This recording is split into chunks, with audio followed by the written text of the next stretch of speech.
A ball moving with velocity 2 meter पर second, so initial velocity कितनी है इस बॉल की 2 मीटर पर सेकंड है, कोलाइड्स हेड ऑन कोलिजन है भाई with another stationary ball of double the mass, मतलब दूसरे वाले बॉल का कितना मास होगा, डबल होगा, ठीक है भाई। If the coefficient of restitution 0.5 है तो then their velocity after collision, velocity after collision निकालना है हमको कोफिशिएंट ऑफ रेस्टिट्यूशन के टर्म्स में, ठीक है बेटा। तो अब यहाँ पे हम लोग पहले दी हुई कंडीशन लिख लेते हैं कि पहले वाले पार्टिकल की वेलोसिटी जो है वो कितनी है 2 मीटर पर सेकंड है, ठीक है सर, मान ली आपकी बात। और इनिशियल वेलोसिटी सेकंड पार्टिकल की कितनी है सर, वो 0 है, बिल्कुल सही है। और m1 कितना है, m1 को हम m मान लेते हैं, और m2 कितना है हमारे पास, m2 हो जाएगा सर ट्वाइस, क्योंकि वो बोल रहा है डबल द मास, ठीक है भाई,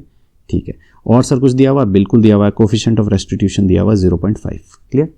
अब हम क्या करेंगे, इसको पुट कर लेते हैं हमारे फार्मूला में और डायरेक्ट हम लोग v1 और v2 की वैल्यू फाइनल वेलोसिटी निकाल लेते हैं दोनों की कोलिजन के बाद में, ठीक है। सर फार्मूला क्या है, बिल्कुल सिंपल है, v1 की वैल्यू कितना हो जाएगा, ये हो जाएगा हमारे पास m1 minus e times m2 whole divided by m1 plus m2 into u1 plus ये हो जाएगा 1 प्लस e, ठीक है, into m2 whole divided by m1 plus m2 into u2, ठीक है ना। ये डायरेक्ट फार्मूला हो गया। जब कोफिशिएंट ऑफ रेस्टिट्यूशन, अगर ये इलास्टिक कोलिजन है तो e की वैल्यू 1 हो जाएगी, और तब आप देख सकते हो कि वो डायरेक्ट वो वाला फार्मूला हो गया m1 minus m2 upon m1 plus m2 into u1 plus twice of m2 upon m1 plus m2, क्योंकि इलास्टिक कोलिजन के लिए e की वैल्यू 1 होती है, इसलिए वो फार्मूला है, ठीक है ना। अगर इलास्टिक कोलिजन नहीं है, e की वैल्यू कुछ और है, उस केस में जनरल फार्मूला यही होता है, ठीक है। तो इस केस में हम क्या करेंगे, यहाँ पे m1 की वैल्यू कितनी रख देंगे, कितनी दी हुई है सर m, e की वैल्यू सर 0.5, m2 की वैल्यू ट्वाइस ऑफ m, चलो भाई 2m whole divided by m plus twice of m, u1 sir 2 meter पर सेकेंड प्लस 1 प्लस 0.5 ब्रैकेट लगा देना, नहीं तो गलती हो जाएगी, 2m whole divided by m plus 2m into u2, into क्या निकालना हमको, u2 कितनी है, जस्ट 0 है, कोई दिक्कत है नहीं, क्लियर।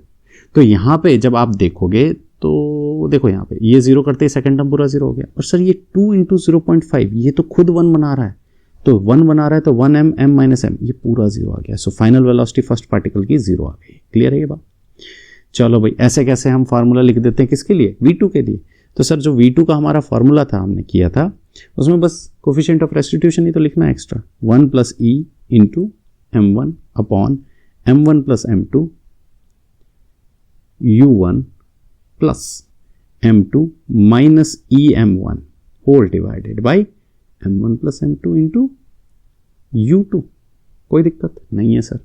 आप पुट कर देते वैल्यूज, तो यहाँ पे ये हो जाएगा 1 प्लस 0.5 और मास पहले पार्टिकल की सर m माना है आपने, और m प्लस 2m हो गया, ये डबल है mass. Initial velocity first particle की, सर फर्स्ट पार्टिकल की इनिशियल वेलोसिटी 2 मीटर पर सेकेंड है, यहाँ इंटू 2 हो जाएगा,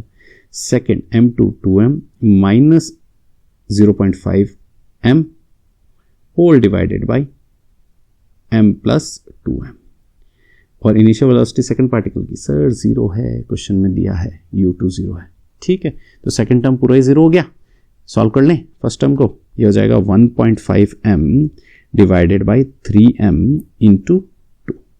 m से m काट दो, चलो भाई कट कर देते हैं m से m, तो m से m कट करने पे 1.5 और 3